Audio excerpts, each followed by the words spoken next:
سرکار دو عالم صلی اللہ تعالی علیہ وسلم کی خدمت اقدس میں ایک صحابی حاضر ہوئے.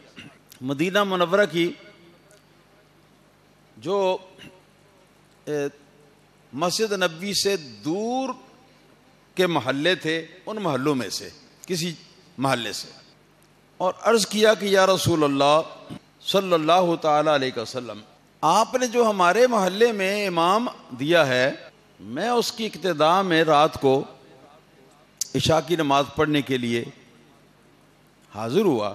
دن بھر کھیتوں میں کام کرتا رہا, تھکا ماندہ, تو میں نے سوچا کہ چلو عشاء کی نماز جماعت کے ساتھ پڑھ لیتے ہیں, آگے پھر آرام کرتے ہیں. تو امام صاحب نے کیا کیا, امام صاحب نے سورہ فاتحہ تلاوت کرنے کے بعد پہلی رکعت میں سورہ بقرہ شروع کر دی, اور یہ سورہ بقرہ 2.5 سپاروں کے اندر یہ لگ بھگ مکمل ہوتی ہے. تو اس کی تلاوت سنتے سنتے سنتے سنتے جب میرے بس میں نہ رہا تھکاوٹ کی وجہ سے, تو میں جماعت کو چھوڑ کر تو علیحدہ ہو گیا, اور علیحدہ ہو کے کیونکہ صبح پھر جا کے کام کرنا تھا تو میں نے وہ اپنی نماز علیحدہ پڑھ لی. پڑھ کے تو میں اپنے گھر لوٹ آیا.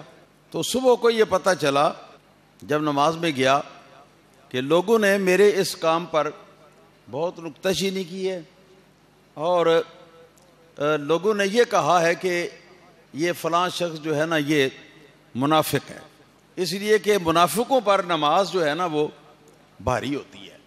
تو رسول اللہ صلی اللہ علیہ وسلم نے فرمایا کہ اچھا اپنے امام کو بلواؤ.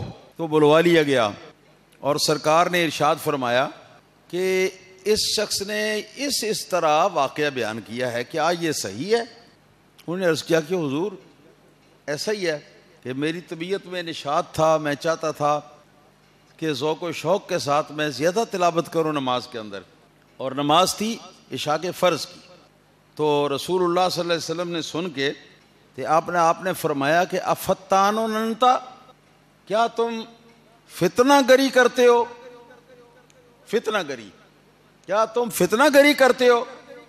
پھر اس کے بعد ارشاد فرمایا کہ سنو, جس وقت تم لوگوں کو نماز پڑھاؤ, امامت کرو, تو بالکل مختصر جو سنت کا سب سے چھوٹے سے چھوٹا سنت کے مطابق طریقہ ہے, اس طریقے کے مطابق فرض نماز کی جماعت کراؤ.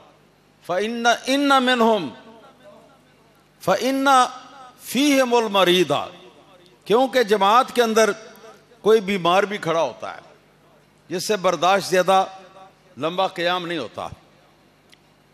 وَالثَّقِيلَ, کوئی بیماری سے بوجھل بھی ہوتا ہے کہ وہ زیادہ دیر نہیں کھڑا ہو پاتا. وَالضَّعِيفَ, اور کوئی کمزور بھی ہوتا ہے جو اتنی دیر تک کھڑے نہیں ہو سکتا.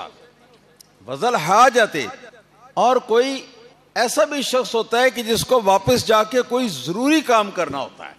وَالْمَرْأَةَ ذَاتَ الصَّبِيِّ, اور تمہارے پیچھے کوئی عورت بھی ہوتی ہے بچے والی.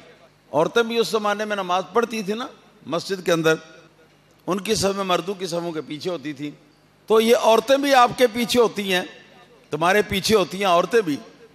اور عورتوں میں کئی عورتیں جو ہیں وہ بچے والی بھی ہوتی ہیں, جنہوں نے بچے کو تھوڑا سا سمجھا بجھا کے تو بچے کو ایک طرف بٹھایا ہوا ہوتا ہے یا لٹایا ہوا ہوتا ہے.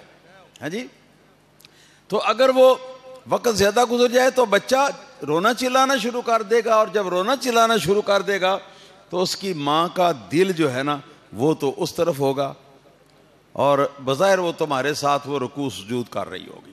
تو آپ نے فرمایا کہ جب امامت کرو تو اس طرح مختصر کر کے نماز پڑھاؤ, اتنی مختصر, اتنی چھوٹی, اتنی مختصر کہ وہ سنت کے مقدار سے وہ کم نہ ہو, کم از کم سنت کا جو درجہ ہے اس کے مطابق ہو. پھر فرمایا وَإِذَا صَلَّيْتَ لِنَفْسِكَ فَصَلِّ كَيْفَ شِئْتَ, آپ نے فرمایا کہ جس وقت پھر تم اپنی نماز پڑھو, مثلا سنتیں ہیں, مثلا نوافل ہیں, اپنی نماز پڑھو, جماعت کے ساتھ نہ ہو تو پھر اس نماز کے اندر اپنا ذوق و شوق پورا کر لو، جتنا شوق ہے وہ سارا اس میں پورا کرو، اور یہ جماعت کو اس سے معاف ہے۔ تو یہ بھی ہے کہ فرض نماز کی جماعت ہو تو مسنون یہ ہے کہ کم سے کم جتنی قرات نبی پاک صلی اللہ علیہ وسلم سے مروی ہے اتنی قرات کرنی چاہیے، اور بہت زیادہ لمبی کر کے نہیں کرنی چاہیے، بلکہ ایسے انداز سے پڑھنی چاہیے، قرات کرنی چاہیے کہ زیادہ دیر اس میں بھی نہ لگے، تاکہ کسی کو تکلیف نہ ہو۔ اور جب اپنی نماز علیحدہ پڑھو تو پھر آپ کی اپنی مرضی۔